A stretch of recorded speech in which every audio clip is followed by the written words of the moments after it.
You are not alone. And now there are two resources that I've put together specifically for your journey.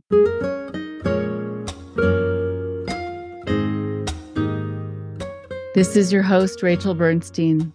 I am an educator and a therapist and a cult specialist, and I am very excited to announce Restart and Restore, a journal for survivors of manipulation, and a companion notebook that I've put together to go with it that has people's stories that they've shared with me that they wanted to share with you, and some wonderful quotes from people whose thoughts I truly admire, and more pages and writing prompts for you to continue with the writing that can help you along your healing journey.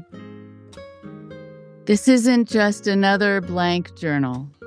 It's a trauma-informed recovery companion, and it offers psychoeducation on the mechanics of manipulation and control and therapeutic writing prompts to explore your history and your strengths, practical exercises that transform insights into some actionable steps, and the freedom to heal at your own pace. You can do it in the time frame that works for you without any judgment or pressure. Whether you joined the organization or the relationship that was controlling as a teen or as an adult, Restart and Restore provides the structure and, I think, validation needed to process your experiences safely. I'm also excited to share, beyond the journal and its companion notebook, that I'm currently working on a second journal specifically for those born and raised in high control groups or high control family units, as their healing journey often involves different and specialized challenges. Restart and Restore and its companion notebook are available now, and you can find the link in the show notes. Thank you very much. I hope it's helpful to you or to someone you love.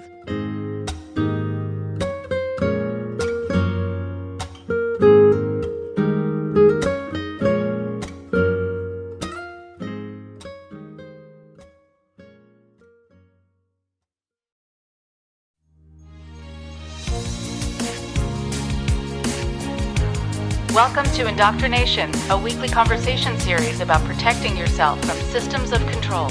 I'm your host, Rachel Bernstein. Hello, everyone. Today on the show, we have a special guest. We have Sean Prophet. Sean Prophet was vice president of a millenarian cult that predicted nuclear war and prepared to survive it, building massive underground bomb shelters and stockpiling lots of food and weapons for thousands of followers. My Cult, Your Cult is his book, and it's part insider case study and part personal reckoning. Prophet was born into the Church Universal and Triumphant, sometimes called CUT, C-U-T, which began as the Summit Lighthouse. And the cult was founded in 1958 by his father, Mark Prophet, and later led by his mother, Elizabeth Clare Prophet, both of whom claimed to channel ascended masters, people who came before us to teach us, like of the Muhammad, Jesus, Moses ilk. CUT drew from theosophy, from yoga, Rosicrucianism, and the mighty I Am movement, a lineage steeped in spiritual elitism and racialized mythology and definitely authoritarian control. During its most extreme period, Prophet held a position of apparent authority as CUT's vice president, yet he remained firmly under his mother's spiritual dominance, constrained by a system of secrecy and loyalty and manipulation.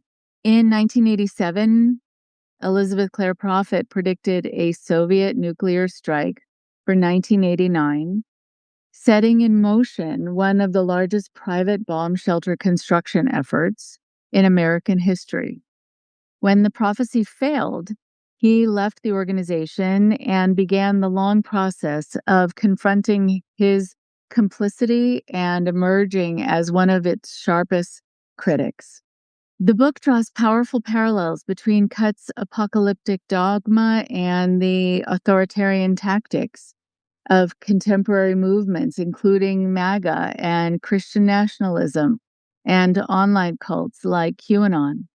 Prophet's analysis show how cults and authoritarian governments are alike and how they weaponize divine claims to exploit fear and suppress dissent and dismantle human rights. There is an audiobook companion that goes along with his book, which I suggest everyone have a listen to. Here is Sean now.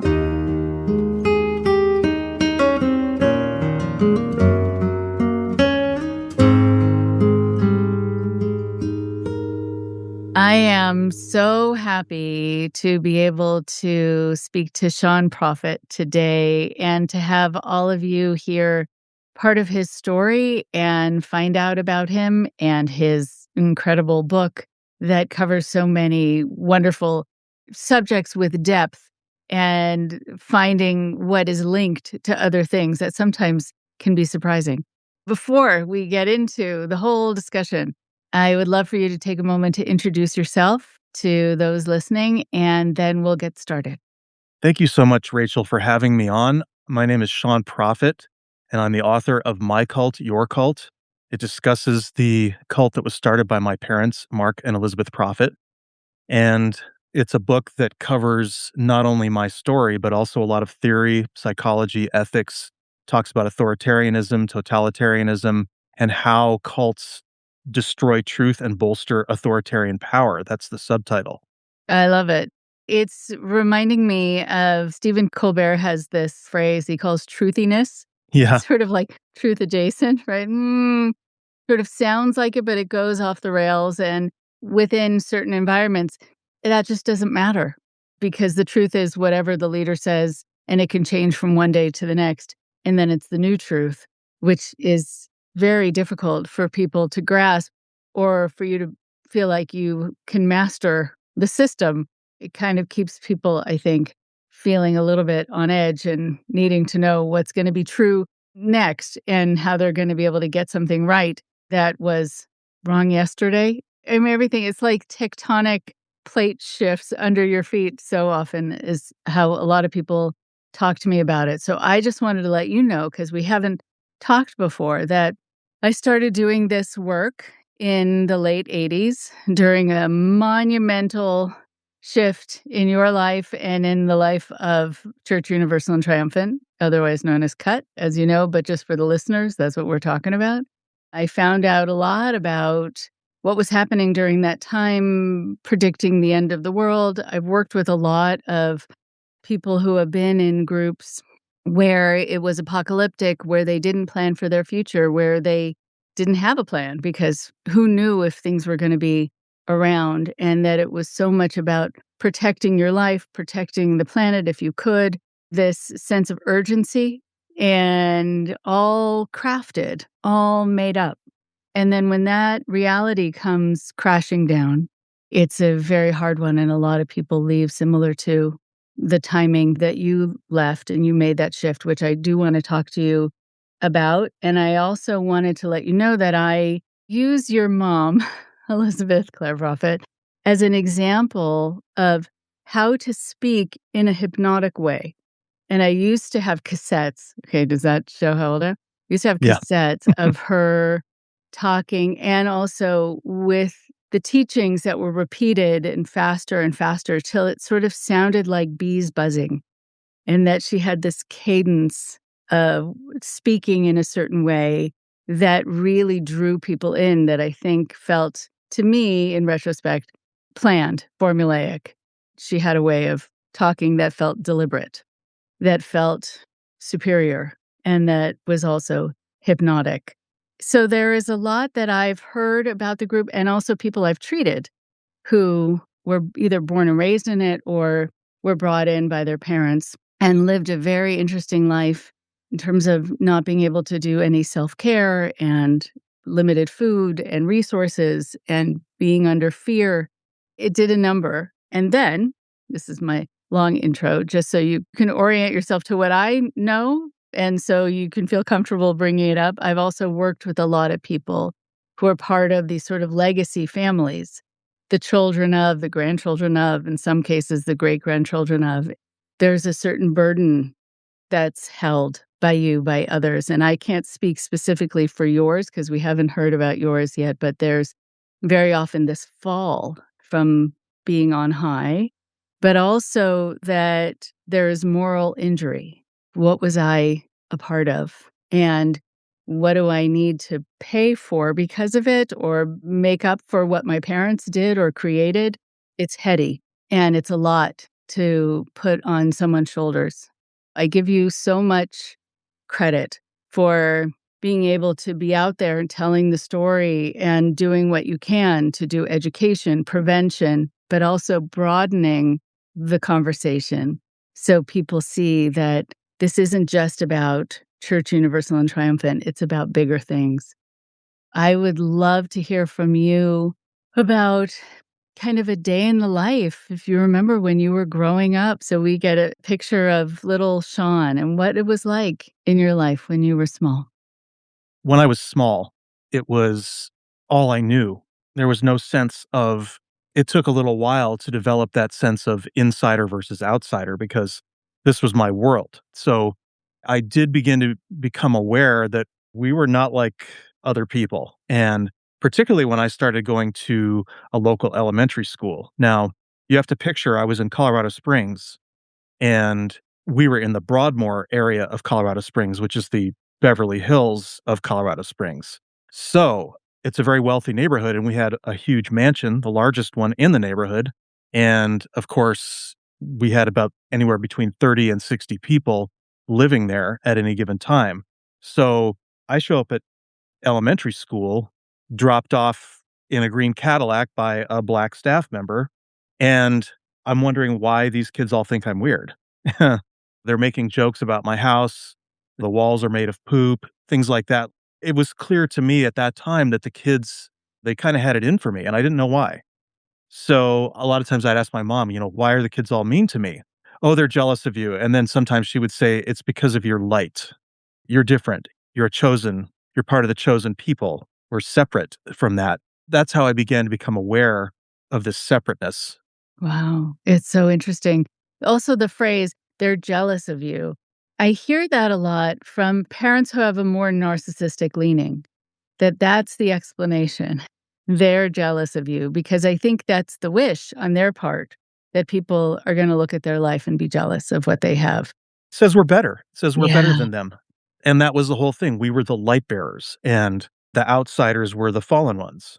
So, yeah, it's very, very much hierarchical, us versus them, insider versus outsider, in group, out group, however you wanna refer to it.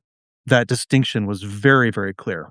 You touched on a lot of things in the intro, and I just what do you wanna talk about first? You mentioned truthiness at the beginning, and I think truthiness is whatever serves the authoritarian agenda or whatever serves the person's psychological agenda, because remember, people getting into cults, they need something, they want something, they're looking for something, and they feel at that point that it meets a legitimate need, and in some cases, it does. I mean, you get a certain sense of belonging, you get a certain sense of meaning, and I think the trouble comes in, what do you give up in order to get that?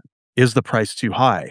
Have you mortgaged yourself to get this benefit? Wow, what a great phrase.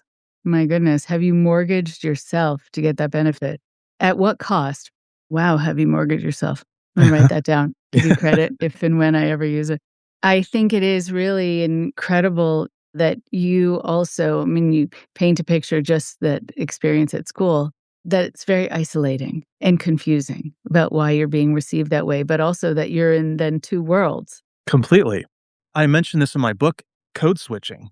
You have to figure out how to be in that other environment and to talk like them. I didn't know anything about popular music. I didn't know how to play various childhood games that kids learn.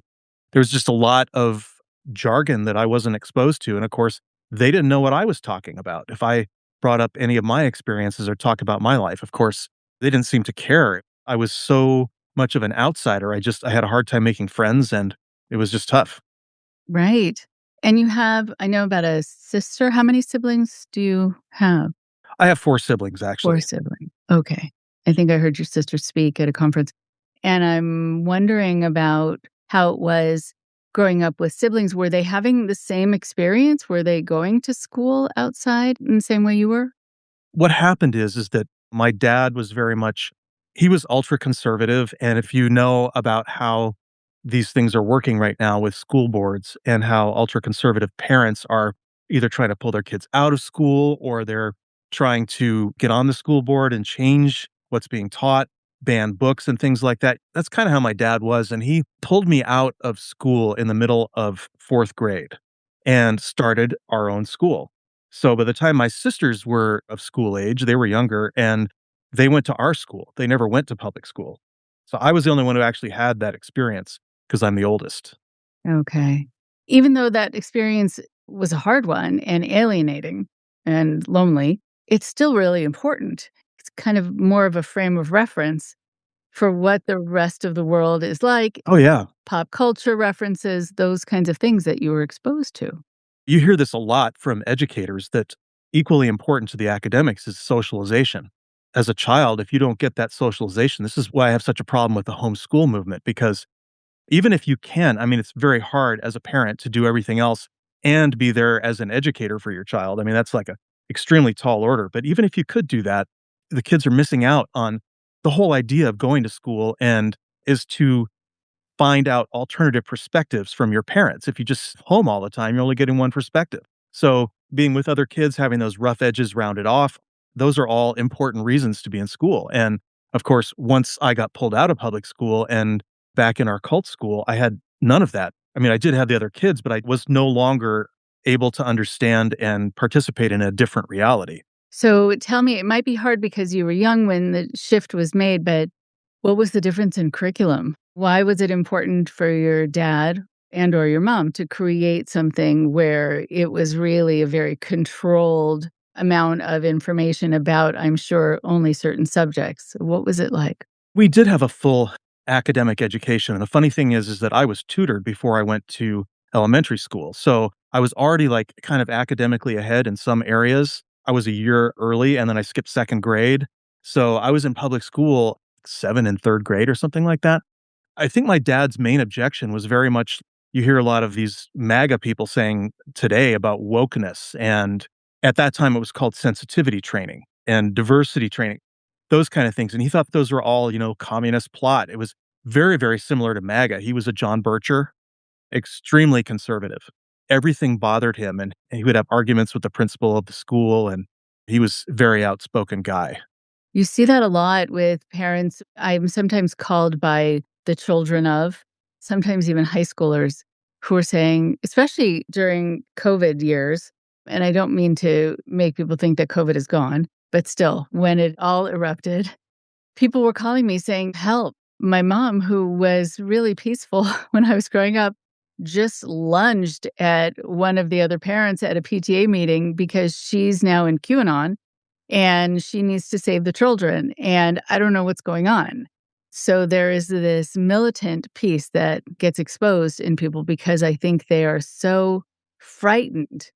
I mean, in ways that were conjured up, really, but that they really need to keep their children safe and the world safe, and I think it comes out in aggression. Let's be clear, QAnon is a total psyop. It's hard to say who exactly is responsible for it, and there's been so much about this that's been talked about on the Conspirituality podcast, and, other people have talked plenty about this, Jim Stewartson. This was an effort by enemies of democracy, enemies of the United States to undermine our democracy, and the worst part about it is that the people that it supposedly benefits, like Donald Trump, are the ones most guilty of pedophilia. It's almost like it was just a diversion from the Epstein scandal. Like, if you think about for the enemies of the United States, what better thing than to have neighbor against neighbor, people lunging at each other at PTA meetings in small town America? our society is being torn apart by this disinformation. And it's so funny because if you ever watched Homeland on that show, it's exactly the same thing. I mean, they laid out the entire plot there, and QAnon is exactly that disinformation. And along with all the rest of it, I mean, it never stops, but you can be guaranteed the stuff's coming from who knows what countries, Moldovan or Russian troll farms, this kind of thing. They're just whipping it up. They're just amplifying these divisions. We could not have been conquered as a nation unless we did it to ourselves. And that's what's kind of happening right now with MAGA and with the conspiracy theories like QAnon and all the rest of them. I mean, QAnon also goes back to blood libel. These are ancient tropes that have been recycled and recirculated, and people who don't know about them are going to be susceptible to them because who isn't concerned about child rape? It's the worst possible thing. Other than genocide or torture, I mean, child rape is literally the worst thing human beings can do to each other. So you take that and you turn that into a conspiracy theory, and you got some pretty pissed off people. Yes, you do. There's so many interesting memes out there, but I remember seeing one that was a dialogue, very short dialogue, and one person says to the other, "It's amazing that Trump wants Greenland. Do you realize how big Greenland is?" And the other person says, "Yeah, I heard it's about 98% big enough to cover up the Epstein files." Let's just keep coming back. Let's keep coming back to where we need to be focused before we are taken off course. It's reminding me also of a woman you'd probably enjoy speaking with, Olga Kirkova, who was running an organization or helping to run an organization called stopfake.org. It's a Ukrainian organization. Just before the war broke out, we talked, and she was really concerned that war was going to break out because what she noticed was through Russian infiltration into media that Ukrainians were turning on each other. And she said, this is what happens. She knew at some point, while everyone is focused on each other, Russians were going to be doing their thing, infiltrating, and no one was going to be keeping guard and watching out because they were so busy seeing each other as the enemy.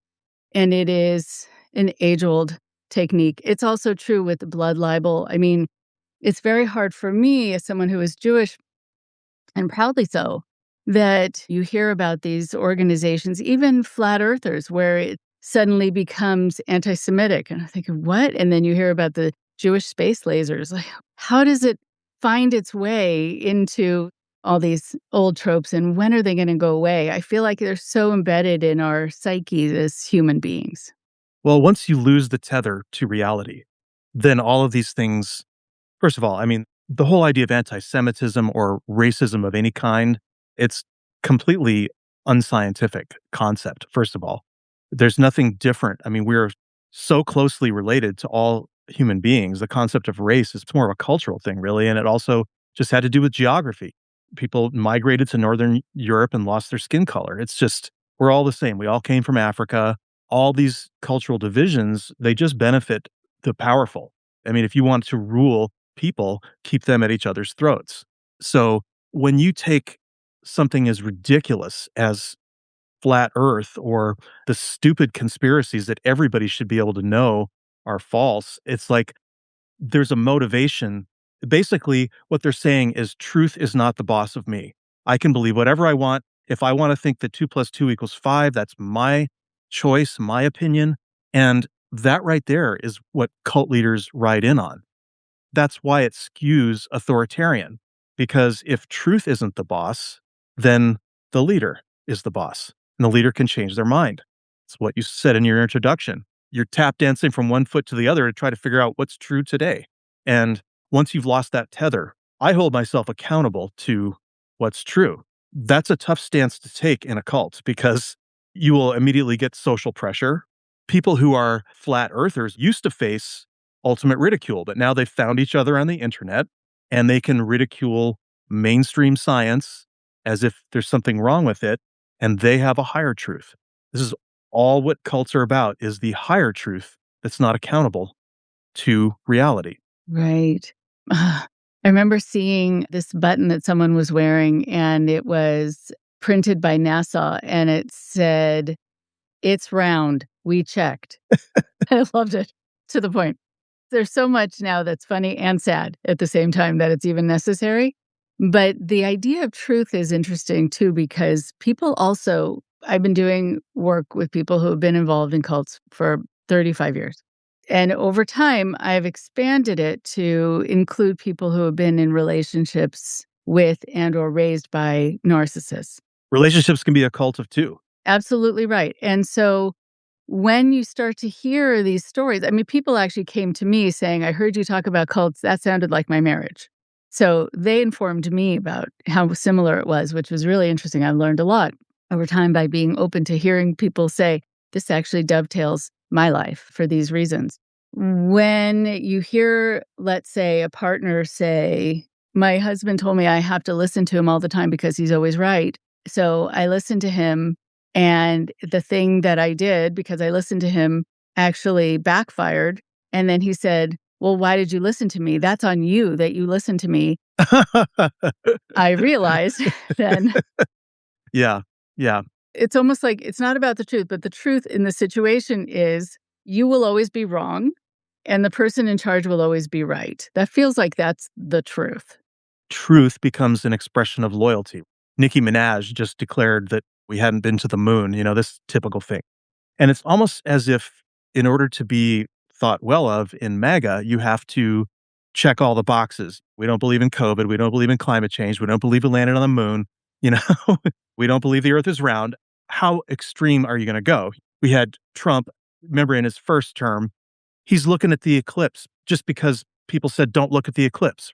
It becomes, you have to in some way declare that you're against the mainstream. You're against common knowledge. You're against common sense because the leader has the higher truth and loyalty is more important. Right. Loyalty is kind of everything. I mean, I think that when people now are collecting data, it's so frustrating. I see this very reasonable people in the media or in government are collecting data so that they have enough, they think, to combat something that Trump is saying or that the government is saying. But the facts don't matter. It's not about data. It's not about data at all. Right. It's about emotional truth. What is emotionally true for me right now? And I remember the first time this was really happening. I believe it was it might have been during the 2016 election. I think they were interviewing Newt Gingrich when he was still around. And it was basically, they said, hey, crime statistics are dropping. Crime is lower than it's been. He said something like, well, that doesn't feel true. At that point, that was when the official, aside from Trump, the Republican Party started to basically declare independence from reality. It started long before that. It started with trickle-down economics. It goes all the way back, right? I mean, you can trace this back, even prior to the civil rights movement. Data is not relevant when you're running on popularity. All of democracy itself is effectively argument from popularity, and majorities can be wrong about data. Oh, that's so interesting. Every once in a while, I do something, and I know I'm going to get depressed doing it, but I do it anyway. And I will look at videos online or on TikTok, and I'll see, depending on certain leanings, how many are getting millions of views and how many just have a couple hundred. The ones that get millions are the ones that say, Israel never existed. It's a made up idea. What? The ones who are combating that and saying, that's a crazy idea, they just have a few people watching because it's not as sexy. It's not as interesting. It's not as out there. And it's not as unifying among these people. I'm wondering also, you going back to your upbringing, I'm sure you were raised with a lot of ideas as the truth. And some of them may have felt like they were kind of reasonable and some were really out there. A lot of them were just aphorisms, things that sounded true or felt true. I wanted to bring up one example from Trump when he said, they're eating the pets or Jewish space lasers or whatever it is. The reason why they get millions of interactions is because they're simple and outrageous. You need both. And that's what all of social media is geared toward. In our group, I make a list of our sort of aphorisms, thought-stopping clichés that we had in the group. Things like obedience is better than sacrifice. It is better to be harmonious than right. Order is heaven's first law. these various cliches that just feel true, they sound true, and they stop any sort of thought. Yeah. I was talking to someone recently. I was interviewing her for the podcast, and her episode will be out fairly soon. But she was saying that in her group, the leader had this idea about people being hostile, that he wanted people to give up their hostility. Of course, I think so that they could be more malleable and not reactive to him Yeah. when he really made them hostile. But anything was considered that you were being hostile towards the world. So that if you asked a question, that was your hostility towards the world. If you were bored, that was your hostility towards the world. What? Just more thought-stopping cliches. I mean, the fact of the matter is anger is a protective emotion. It's very useful, it's highly motivating, and you don't have a choice, really, about whether you feel angry about something. Something happens to you, you get injured, or somebody betrays you or does you a wrong, you're gonna feel angry, and, of course, the cult leader will tell you that you have to transmute that anger, you have to let go, forgive and forget, all these cliches that make your feelings wrong, and feelings are extremely important. And we don't always have to act on them, but they're information. Somebody telling you that your feelings are invalid is gaslighting. You didn't experience what you experienced. Right. I think it's also so telling that it's only your negative feelings that are a problem. They just don't want you to be angry. They don't want you to be sad about things. They're fine with you being in adoration of them, being happy. That they can handle. But it's very much like the narcissistic playbook. I want to do what I want to do, and I want to have no consequences, and I want to have no accountability. And as soon as you're upset, then you're making me accountable. I don't want that. Anger is a part of the accountability cycle. It really is. Okay. That's so interesting. It's like with Scientology and the reactive mind being so demonized. Like, no. It's the same thing. They all have different names for it, but it's the exact same thing. Right. Exactly. No pushback. Just accept, just eat it up, lick the spoon. Right. So, what was that like for you growing up? I'm just wondering for you and people in Cut, if you were upset, even if you were hungry or tired, having actual physical responses to things, how was that all handled? Well, you're supposed to use the violet flame. The violet flame is a certain type of decree that you do to transmute negative energy, to transmute the anger or whatever. It was very complicated. Like, my mother was into cosmic astrology, she called it, and the lines of the clock, and each line of the clock had various good and bad qualities. We would decree to be infused with the good and to cast out the bad. There was a whole casting out of the dweller on the threshold, which it's sort of a nebulous character, but it kind of refers to questioning or indecision along with the shadow aspects of the self, the aspects that you would deny, like rage, like hatred, like all the things that are unacceptable and not godly. So all of those things were repressed for sure and condemned, and people would self-police. I'm feeling this anger or hatred right now. I need to go do some violet flame. They would go say an hour or 2 hours of decrees or whatever, and I guess they would feel better. Decrees never worked for me, and I don't think they worked for anyone. I never felt any difference. It was just boring and repetitious. As you mentioned earlier, it had the sound of like a drone of bees. Of course, if you're doing them all the time and if you learn them, you know exactly what those words are. It doesn't sound like a drone anymore because it's intelligible. But to most people, it's just absolutely alien sounding. It's interesting. You were talking about things being simple and outrageous, which is so interesting because I think about these phrases and years later, decades later, people remember them. They will quote them and they'll say, I hate that it's still in my head, but it gets embedded. Even then, they didn't understand it because they'll say, what does that mean? I have no idea. Did you ever know? No, I had no idea. Aphorism, a total aphorism. And the fact is that I still had this happen where I'll be hiking or I'll be riding my motorcycle or whatever it is, and suddenly some of these decrees will start coming into my head and I won't be able to get them out for a day or two. It's kind of like an old song. It just gets stuck.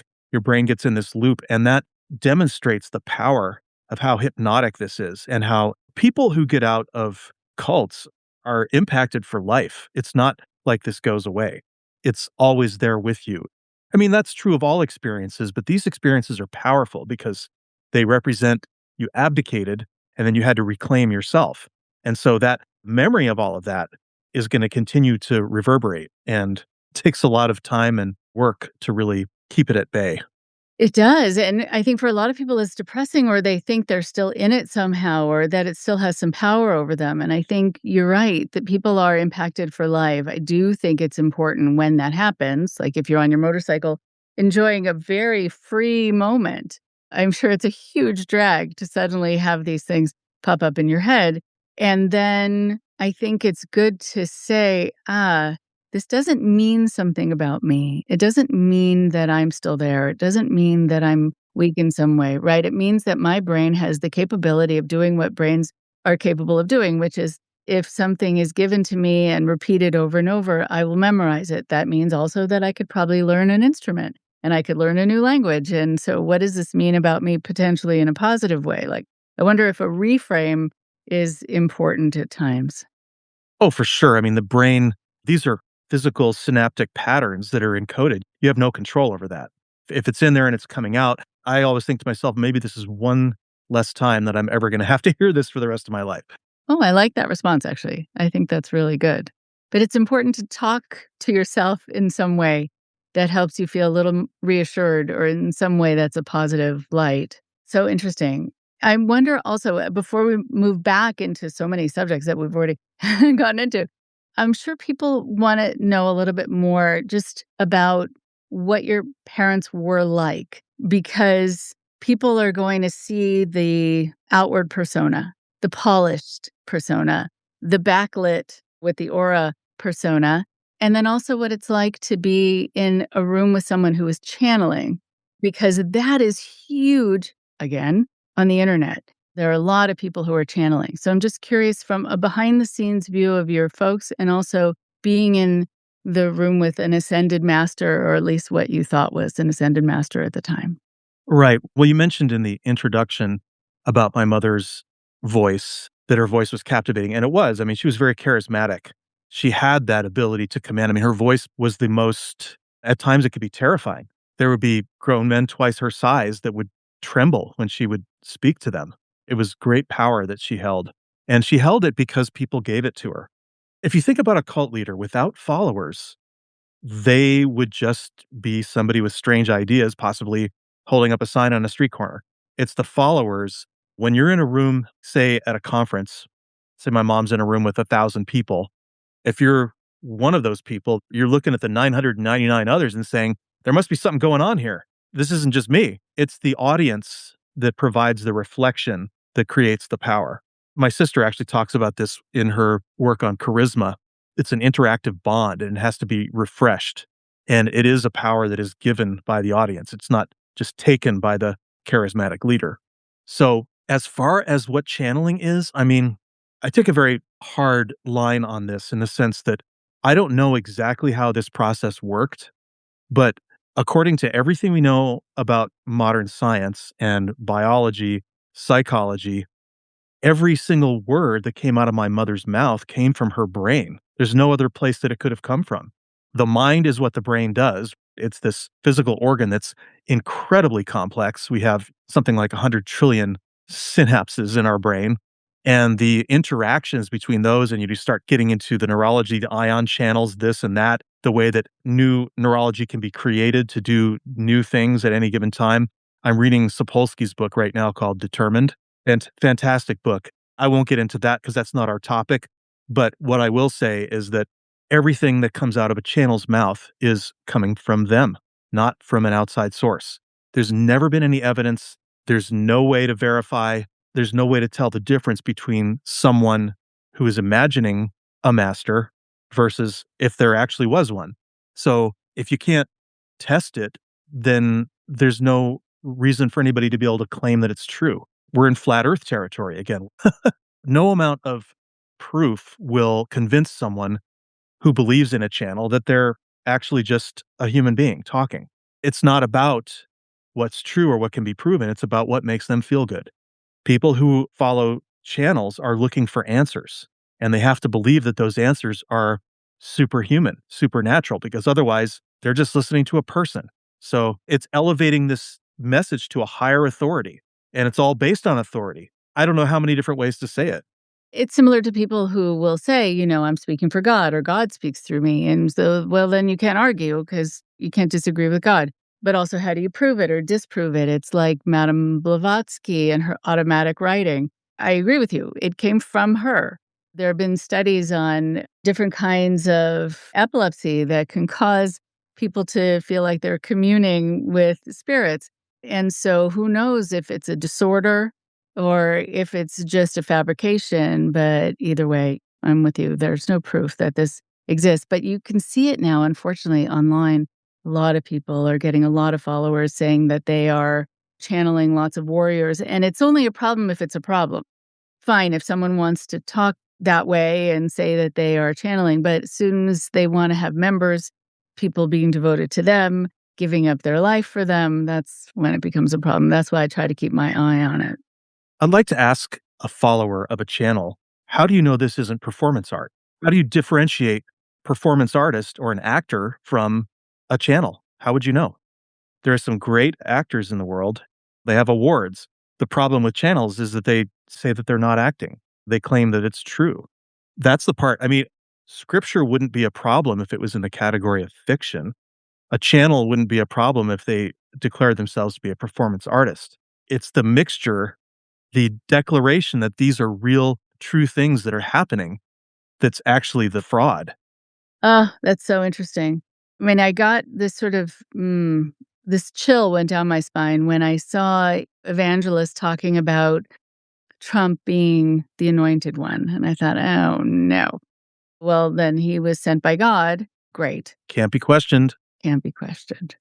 That it's evil of you to even think about questioning. And then it just further insulates him in a way that he doesn't need anymore.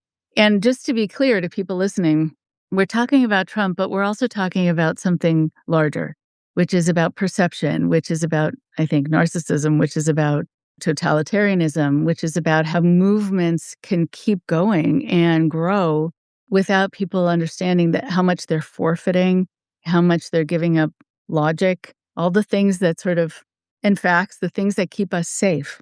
It's really frightening. Authoritarians, cult leaders, they all have to have this huge personality, larger than life. I think a certain amount of that is getting caught up in your own myth, because I do believe from everything that I saw with my mother and my father that they somehow sincerely believed that this was true, that they were who they said they were. That's where it gets tricky because how do you prove motivation? How do you get inside someone's head and get, are they really faking or do they believe this is real? I think with my mom, I think she actually thought she was an anointed messenger for the Great White Brotherhood and the Ascended Masters. She lived it every day. I think at what point, again, there are plenty of people in mental health hospitals who believe that they have these grandiose roles. I'm not necessarily saying that she was mentally ill, although she did have epilepsy, but she was someone who actually believed in this grandiose story. What do you call that? What is that? You would know better than I. There is a lot at play. And when we talk about this kind of epilepsy, too, it's a specific kind of epilepsy. If people want to hear more about some studies that were done, to check out the studies of Yuval Laor, who did study this form of epilepsy that causes people to think they really are communing with something spiritual. And that when the seizure or that episode ends, they kind of come to, which is interesting. What I found really interesting about these personalities, and I don't mean to call your mom a personality, but just to study what I think may have been true for her, is that there are some people who are really caught up in their own myth, like you're saying, often with a narcissistic bent. They're more of these social narcissists. They need to feed off of others. They will do it in tandem with others. And then they can start to believe that they have superhuman powers, sometimes because it originates from them, or it's because of the interplay that they know they're Pied Pipers. They say something, people listen. They go somewhere, people follow. And then if they say, I have these special powers and people believe them, then they're being fed back. It's this loop. They're being fed back this idea of their prowess and their abilities being superhuman, which then reinforces the message for them internally, and it just keeps going. I also think that because there is a diagnosis called folie à deux, which is shared psychosis, there are a lot of people who will say after they came out of a cultic system that they felt that their brain had been scrambled, but they felt like they entered into the disorder or whatever it was, psychosis of the person in charge. Very similar to when we study Heaven's Gate, people like the leader of Heaven's Gate, who I think had different psychiatric issues, people joined in with the idea of the mothership coming and not wanting to take in the fact that there was no proof of it. And when they bought a telescope and they directed it at the comet, there was no mothership, so they were sure the telescope was broken. It's very interesting how we, as Dr. Margaret Sanger used to say, you learn to deny the evidence of your senses when you're in these systems, right? It's a fantastic way of looking at it. So I think they're in it with people, they jump into the disorder and it just makes it bigger and bigger and bigger until the person will often implode because that's not sustainable. I think what I talk about in my book is that the cultic system between leader and follower, it's not transitive. A lot of people think, well, the cult leader is manipulating these people, is all the different accusations that this is a transitive act, but it's interactive. It's interactive. It's a system. And I think that also, as I was talking about earlier about the charisma, it's like a loop that goes back and forth and she keeps getting reinforced. I recently wrote an article called Jesus is a Sock Puppet. What I meant by that is that Jesus becomes a projection of whoever a person is. If you're a kind, compassionate person, you're going to believe in a kind, compassionate Jesus.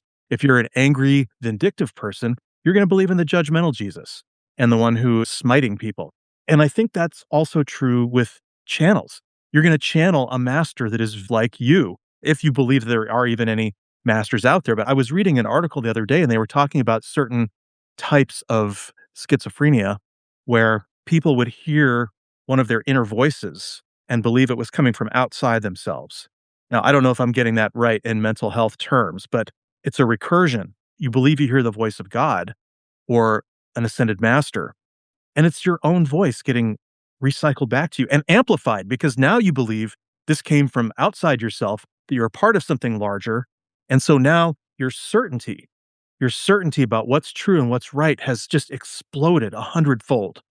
God told me this, God told me that. And you hear the cadence rising. You hear these preachers, and it goes up and up and up. And that is the messianic certainty to convince themselves, I feel like. Oh, that's interesting. It's just an internal voice that got recycled and is now coming back. That's a theory I have about how these channeling sessions work. Yeah. I mean, I think that they certainly can. You know, when you talk about these, some people have these warriors that they channel. Jay-Z Knight, I remember, had this warrior. Ramtha. Ramtha, right. Right, exactly. Exactly, right. How many people know about that? We have a lot of data in our heads that probably matches.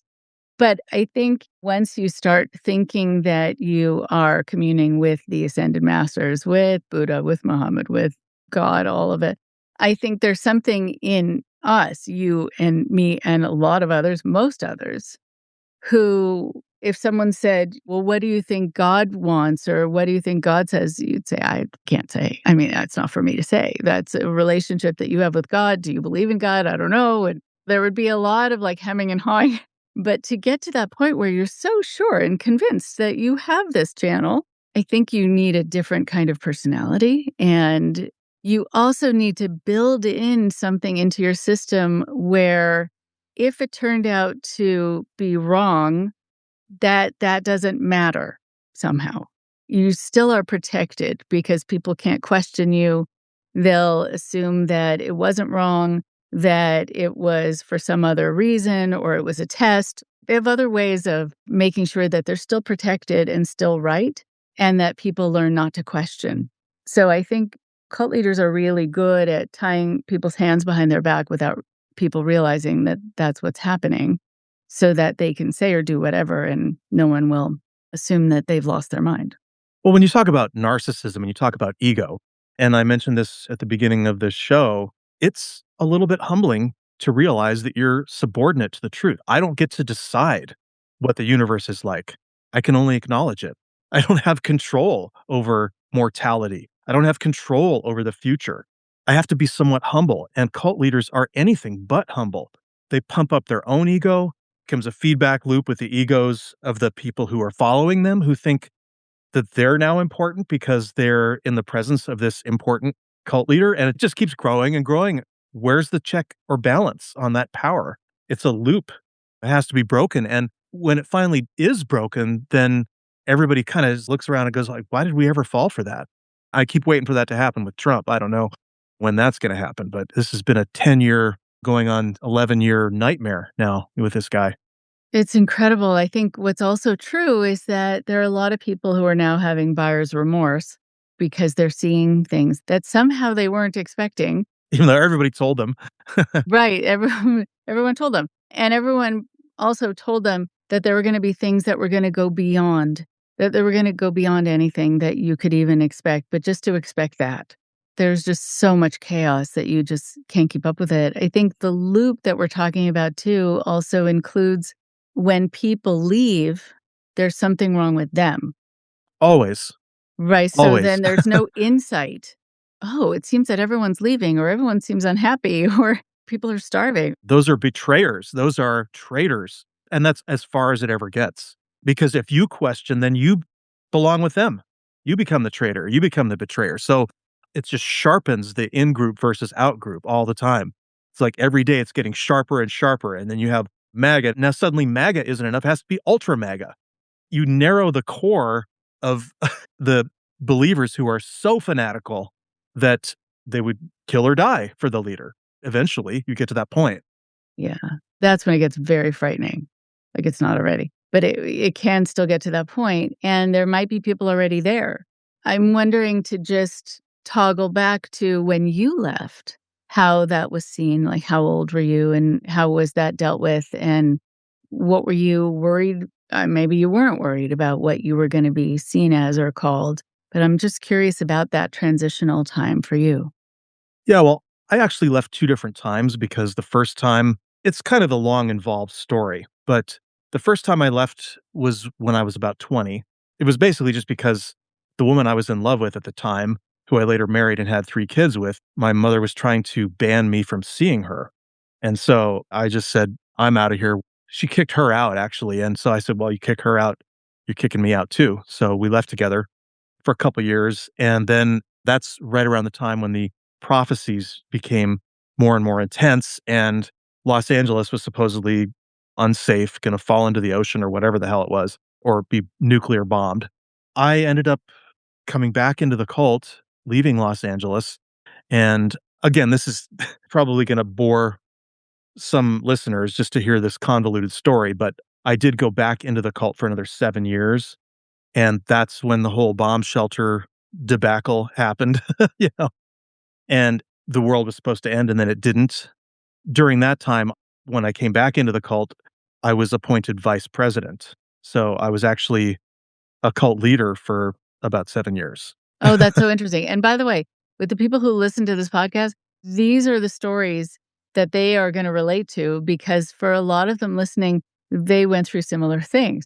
They were pulled back in, or they felt like they were supposed to somehow have a role, or they were anointed in some way to, I think, keep a hold on them. So a lot of people are gonna relate to this part. It's not gonna be boring at all. Okay. Okay. So, yeah, so go Well, for it. in my book, I call my first time out, I call it Rumspringa because I'm kinda referring to how young Amish people, they're allowed, encouraged to leave for a little while and come back. That's what it ended up being for me. I basically took a 2-year. I thought when I first left, it's like, I'm out for good, but I hadn't escaped mentally. And so when these prophecies started to get more and more intense, I started to get scared. I was literally afraid. When I finally agreed to go back in, I had met with my mother at the beach. So I had driven out to Malibu. We talked on the beach. It's when I agreed to go back. And on my way home, I'm literally visualizing in my mind these giant tsunamis washing over the Malibu hills. And I believed these things were absolutely factual, more concrete than any physical reality. So even though I didn't want to go back in the cult and I was really sad to be leaving Los Angeles because I love Los Angeles. I just could not get away from these apocalyptic visions that she had painted that I was starting to now. I didn't sound like I saw them, but I was imagining. The imagination took over from her prophecies and started to become a part of my imagination. So I'm imagining all of this disaster happening to this city. And it's like, well, I love the city, but I don't want to be here when that happens, you know? So I went to Chicago where I was ordained a minister in the cult, and I started to lead services and tend to our congregation in Chicago while I was going to school. And so that was in 87. Through 87 and 88, I was at second and third year at Northwestern. Then summer session of 88 is when I dropped out to go back and build the bomb shelters. And again, it was my belief, even though, one part of me was saying, well, you really should finish college. Another part of me was saying, well, if the world is going to end, what good is college? I want to be a part of this shelter building effort because I want to make sure it's done right because I'm going to have to live in these things. So I decided to go back and do that. And I ended up working on the electrical systems for the shelters, which were extremely elaborate. Wow. Right. So I remember the late 80s being the time of this prediction and then also devastation. So often, like with Jehovah's Witnesses predicting the end of the world and then, oh, our bad, and then over and over again. It does a number on people's psyches, but also it does a number on people's sense of adherence to an organization that got this wrong. But I also understand your fear. And when you are given these visions, it's hard to shake them. And you want to be able to do what you can to be a part of keeping yourself and the people you care about safe. And so, were there a lot of other people when you were working on the shelters? Were there a lot of other people there with you? I think we had about 10 or 15 people just in the engineering and planning department. When it came to construction, there ultimately were about 200, 250 people who worked on this project for a couple of years. It was massive. I mean, it was gigantic. This shelter complex, you can see it from satellite. It's on Google Earth. It was about 1,800 feet long, room for 700 people to live underground, and food storage for 7 years. It was very elaborate. I mean, we basically took all of our assets that we had built up over 30 plus years of operation at that time and sunk them into the ground. I mean, we had almost nothing left after that. Incredible. The point that you left was when? What happened that was the catalyst? I'm sure there were a lot of things, but what was the main catalyst? Well, there were a lot of things. I mean, certainly the kind of night when it was all supposed to happen, the nuclear war was supposed to happen. That day, my mom took my sister and I aside, and she, instead of us trying to prevent this calamity from occurring, she reframed the whole thing like, now this needs to happen. This is the judgment of humanity, the judgment of the world for rejecting God's messenger and for rejecting the teachings. And so we were actually praying for this war to happen. Because not only was it a spiritual judgment, we had physically committed ourselves, all the resources of the organization, we wouldn't be able to pay our bills if this didn't happen. So we were committed to it on multiple levels, spiritually, physically, financially, 100% all in to this calamity. And so once I heard her chanting in favor of the bombs descending, that kind of shook me because I was like, this could kill billions of people. What are we doing here? When it didn't happen, then the reframing always starts because every millenarian organization always has an answer for what happens when the prophecy fails. And usually it's along the lines of the Lord works in mysterious ways. In our case, it was we have prevented this calamity through our prayers, which made no sense because we were praying for it to happen. It was like a double flip. First, we're trying to prepare to survive this terrible thing. Now we want it to happen. Oh, but now we save the world because it didn't happen. So if you can imagine people following along with that level of twisted logic, a lot didn't. After the prophecies failed, I'd say probably between a third and a half of people left within 6 months or a year. So I stuck around for a few years longer because I let myself get a little, first of all, I was vice president and I was in management. I let myself get carried away with what I thought we could do, we could become. I wanted to become something better. I thought maybe we could become a little bit less of a cult. My family's there. Everybody I know is there. So after the shelter thing died down, I started, I don't know, thinking maybe I would stay, but things started to fall apart. I feel like it was kind of tough to justify me being there for a few more years after my mom called for 2 billion people to die. That's the estimate of what a global nuclear war would do, is kill like 2 billion people. So I feel like I kind of should have left right after that. I stuck around longer because I thought we had a chance to maybe reform the organization to begin to be less of a cult and more of a commercial enterprise, that we could offer value for, I don't know, educational products for the homeschool market. We could offer things that would actually justify our existence instead of just being this cult. But what started to happen is there were cracks personally between me and my mom. There were a couple of events that happened where I saw her using dictations to further her personal agenda. Things that had been discussed outside of a spiritual context suddenly are coming out in dictations. And so it's like, that's when I first started thinking, well, Mom, that's just you talking. It's not some master here. You were just talking about that the other day. Now it's coming out in a dictation. And this particular thing had to do with near beer. And it seems like a crazy thing to lose my faith about. But it was, in fact, there was this petty community dispute where some of the conservative moms didn't like seeing beer bottles and trash can. It's like, well, alcohol was banned, but this was non-alcoholic beer. Now it's still going to be banned because it was upsetting to some people. And so I didn't really care that much about that. But when I heard, because I'd heard my mother and sister talking about, well, it's probably not a good idea for people to have the vibration of beer in our community kind of thing. And then it comes out in a dictation. This was just a decision that they made on their own. And then she's claiming it for the master. The Master El Moria says that you cannot have near beer. So that bothered me. And then there was another thing that bothered me, which is that I was trying to get health insurance because at that point I had just had my third child. And so, family of 5, no health insurance. So my mom is saying to me, well, if you have any medical problems, we'll pay for it. I'm like, well, I'm vice president of this organization. I have a family. I don't have to beg you for medical bills. She wouldn't agree to it. She wouldn't agree to me getting health insurance because nobody had health insurance. So she figured if she allowed me to have health insurance, why is there staff of hundreds of people also not having health insurance? The health insurance was a big deal. That was actually finally when I said, I'm being forced right now to choose between the health of my family and loyalty to my mother. At that point, I was done. And she wasn't acting like grandma, right? Like, No, these are her grandkids. Don't you want them to have insurance? And it's so funny how this came full circle because we still don't have a national health plan that covers everyone. Who knew that this problem that I had in my cult back in 1993 or whatever would become such a national problem? And then the huge giant battle over Obamacare and whether we're going to have universal care. We're the only country in the world practically that doesn't have it. And the human suffering that that has caused is insane. It's insane. The irony is not lost on me that this is the reason why I left my cult was health insurance. wow. Wow. That is quite intense. I want to go back to something you were saying about staying on and really wanting the group to be something useful, helpful, practical in people's lives. That is actually a very common thing.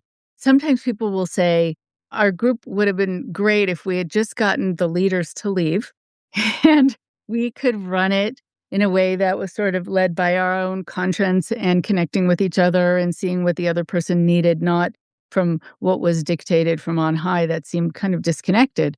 But also, there are a lot of people, for example, there are a lot of Scientologists, they call themselves indies, and they might have other names for it too, who believe in certain parts of it, but don't believe in the organization. And they think those things are still helpful. So they want to promote those things. They don't want to throw everything away. They want to, here are all these people who care. Let's see if we can do something good with this. And it's a way also, it's like people's conscience is showing through. This is who I am. I really want to do good things. And then you find out at some point that there is not the ability to do that within the system as it is, which can be depressing to find out about.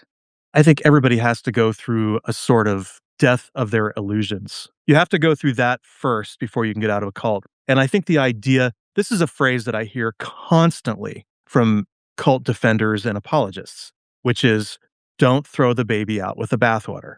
I hate that phrase now because show me what part you think is baby and what part is bathwater. They never specify what that is. And so it's like you say, okay, the principles were good. Scientology principles were good, whatever it is. Are they? Or do you just think they're good because you're still in the cult. You're still subject to thought reform. You're still using these thought-stopping cliches because I don't know that much about Scientology, but something about engrams or whatever it is, which was very much our concept of discarnate entities. These things, thetans that are making you do things that you don't really want to do. It's all nonsense. It's all absolute nonsense. These are stand-ins for psychology, for understanding your psychology. That's why Scientologists hate psychologists. Among a lot of other reasons, but yes, that is one of the reasons. And it is true. These are stand-ins. That's a really, really important way to look at that. I think, yeah, also I remember learning a lot about different phrases and where the phrase "don't throw the baby out with the bathwater" came from. It's actually kind of gross where that all came from. You can look it up. I'll just say it briefly. There was this idea they didn't understand about children and their need for things being clean, and that if you were lucky enough to get fresh water, the adults, usually the male, would bathe first, and then every successive person, as it got younger and younger, would then bathe until the water was filthy, and so if you threw away the bathwater, you didn't know if the baby was still in it sometimes, which is Oh my God. just a horrible notion. It is horrible. It is horrible. It's like the origins of Rockabye Baby. Yeah, but there's all these Horrible thing, or right? Ring Around the Horrible thing. Rosie, right? Uh-huh. Yeah, right, exactly. But the point is that there is no baby when it comes to cults. Yeah. It's all bathwater. It all needs to be thrown out. Cult apologetics is really bad because not only does it keep cult leaders in business, but it keeps abuse victims from healing. You've got this trauma. If you can't acknowledge the trauma that happened, if you can't name it properly, if you can't face that you were a part of something destructive, then you're never going to heal. So as long as you're trying to protect something, it's like, well, it wasn't all bad. Well, which part was good? You got to be responsible for what you're saying. If you want to try to defend something, which part was good? Right. Oh, I'm so glad you brought this up because I do think, right, there is this sort of idea of this transitional object. I don't want to get rid of everything. I still need to hold on to some things that help me during my transition so that I don't have to see it all as having been wrong or made up and not necessary in my life. I'm not quite ready to look at that, so I want to hold on to things being salient or having credibility, which is so interesting. People will hold on to that for quite some time. I'm not saying that this has to happen all at once. I mean, sometimes it takes years to go through the whole process, but you ultimately, that's where you have to get. As long as you are trying to protect some part of it or protect some value. Even I know that a lot of people will say, well, I made the best friends I ever made in my life came from the cult. It's like, well, yeah, but if you had been somewhere else, you would have made different friends and they would have been just as good. Having an intensive communal group, it makes you believe and feel that you're living like your life is bigger, larger, more important than normal people. So you get this inflated sense that these relationships are something more than they are. But relationships form wherever humans gather. Doesn't have to be any specific reason or group. Wow. So many interesting points.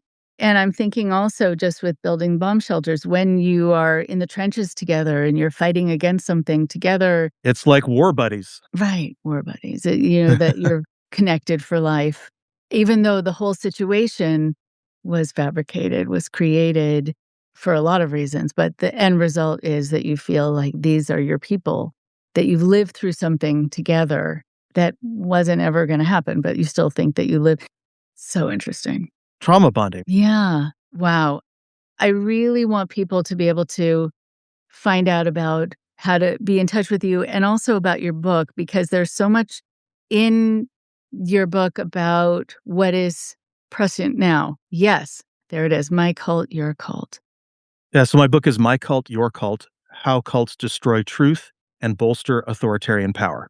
This is available on Amazon, paperback, Kindle, and audiobook. I read the audiobook myself.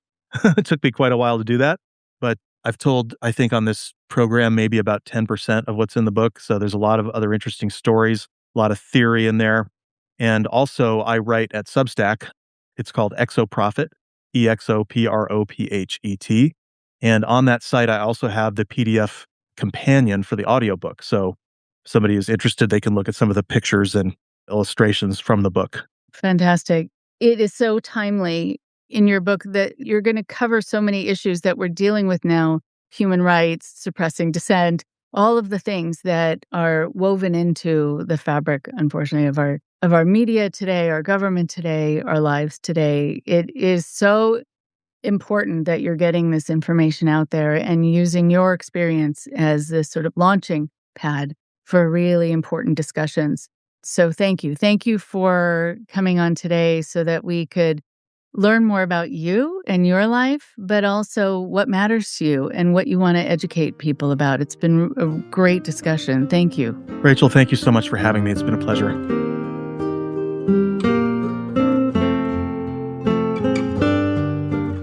One more thing before you go.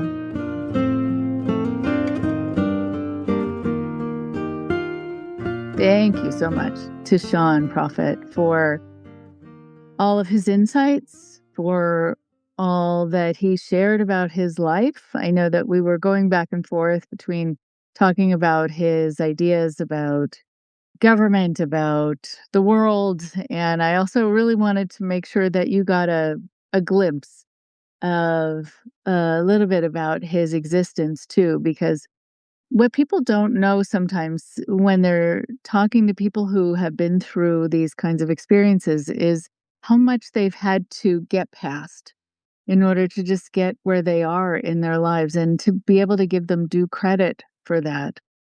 There are a lot of times that I, heard people talk about his parents who were running a very successful and ultimately very destructive cult. And to come from that legacy is not easy because, you're still talking about mom and dad. And here you have Sean, who is very bright, very capable, and has needed to overcome so much. A lot of the teachings that I remember learning about early on, just about cultic systems, about how leaders work, about the kind of hypnotic trance like states that people can be put in.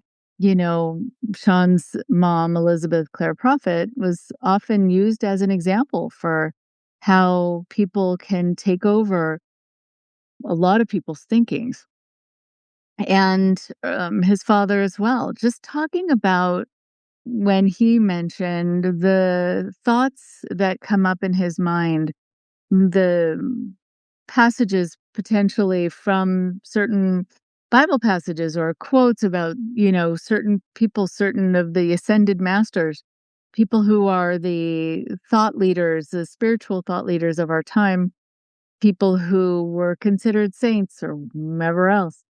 These are the kinds of thoughts that not only he has that are going to be popping into his head, but almost everyone who has been involved in the Church Universal and Triumphant.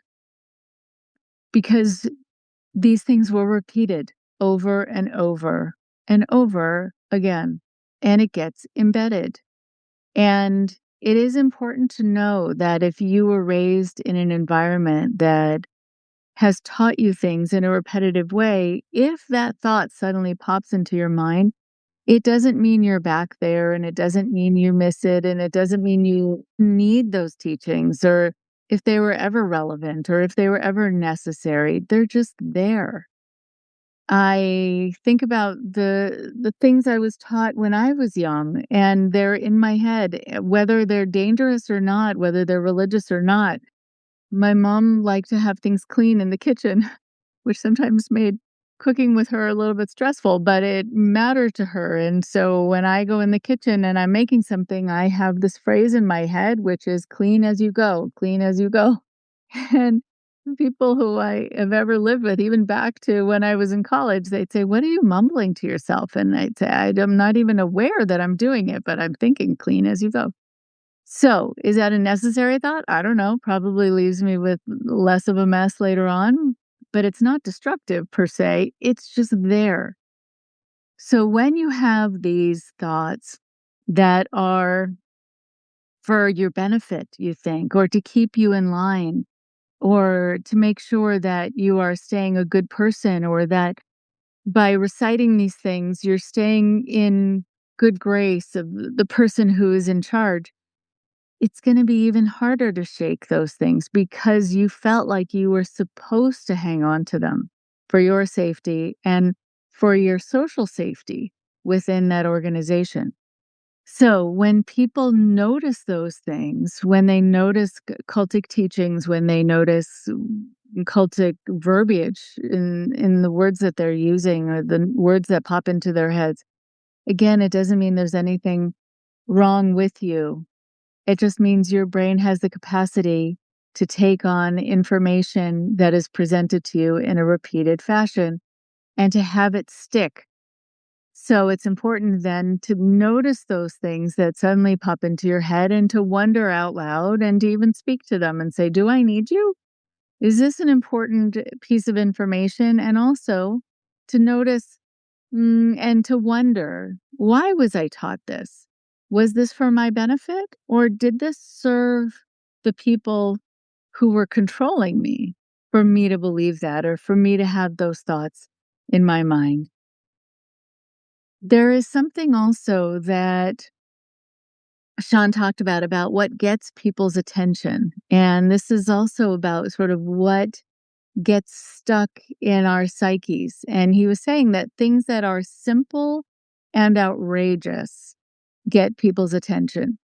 So if there are things that people who are getting involved in conspiratorial thinking or other kinds of belief systems are exposed to, if they seem simple to understand or they're just, offered in a simple way, like just with a few words, but they're outrageous, people will lean in. People will wonder. People will also think that if someone who is in a position of authority has said this to me, there must be something to it. But also, there might not be. And you always want to have that as a possibility. This could be this piece of information that I really, really need. And I would love for you to add this addendum to them, which is, or not. But let me not assume that it's important just because the person who said it to me is someone who I'm supposed to listen to, or someone who calls themselves a channeler of ascended masters, someone who comes across like they know the truth. It still might not be that what they say is the truth. But also, when you're growing up and in any kind of situation, you do think that what your parents tell you is the truth until you realize sometimes that they're wrong, until you realize sometimes that what they're telling you is said to you for a particular reason or through a particular bias, and it might not be so accurate. So, of the people who I've talked to, who are the children of, and sometimes the grandchildren of, or great grandchildren of, the people who have been running cultic groups or started cultic groups, they have the need to believe in the teachings because that's the right way to believe. But they also have the natural need and desire to listen to their parents and to take on what they say as the truth. Undoing that and both those layers is not at all an easy thing to do. I like that Sean has been able to talk to us about also some of the fears that he was given and what drove him to get back involved in the group, that he was envisioning that there would be these tidal waves and they would be crashing over the coast. And he was so afraid for all of California, and he was afraid for the people there and the people on the beach and near the beach.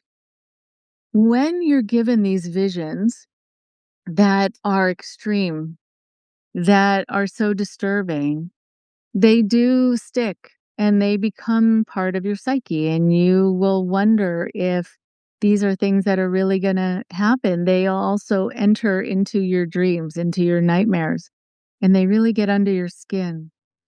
And sometimes you don't know that these things are not true until you notice that they just don't happen. So, for all the people who were raised with these kinds of visions, including people who were raised with this idea of Armageddon, of the end of the world coming, of nuclear disaster. I remember being raised during a time when we were supposed to hide under our desks in school because that was going to protect us from nuclear war, and we needed to see Russia as this very, very scary foe, but this sort of nefarious kind of way of looking at a whole country of people who were plotting our demise. It wasn't until I was older that I thought actually sitting under a desk made of composite wood is really not going to do the trick if there is any kind of nuclear war. But still, I remember having nightmares about that. And I remember feeling very, very scared and talking to friends about that it was something that was in this sort of kind of imminent nature, like this was going to be happening at any moment. And if someone had said to me at the time, hey, there's this group of people, there's this place that you can go where you're going to be safe from this, I might have considered it if it really was something that I was very worried about and that my whole family was worried about, my whole community was worried about. We might have wanted to take steps to protect ourselves, because why not?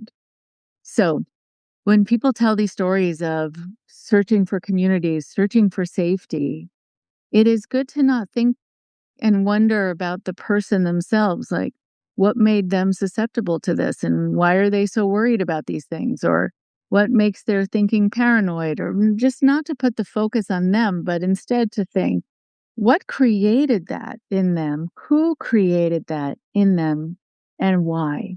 What did they have to gain from making people scared of this? That's where the focus should go. That's who the focus should be on. Thank you very much to Sean for all that he's done and all that he has written and all that he puts out to the public that helps us look at this in a micro way, seeing how people can really be affected and how he was personally affected, and also in a macro way, looking at the big picture, how this kind of thinking can permeate whole governmental systems and the media and the way we look at the world and the way we look at ourselves and the way we look at each other. Take good care. I will talk to you next week. Thank you very much for listening. Please support IndoctriNation on Patreon at patreon.com/indoctrination. Be sure to give us a follow on our social media. Find us on Facebook and Instagram using @IndoctriNation Podcast. And for Twitter, find us at @_indoctrination. We love hearing from you too. So send us an email at indoctrinationshow@gmail.com. And for more updates on the show, visit our website at www.podpage.com/indoctrination.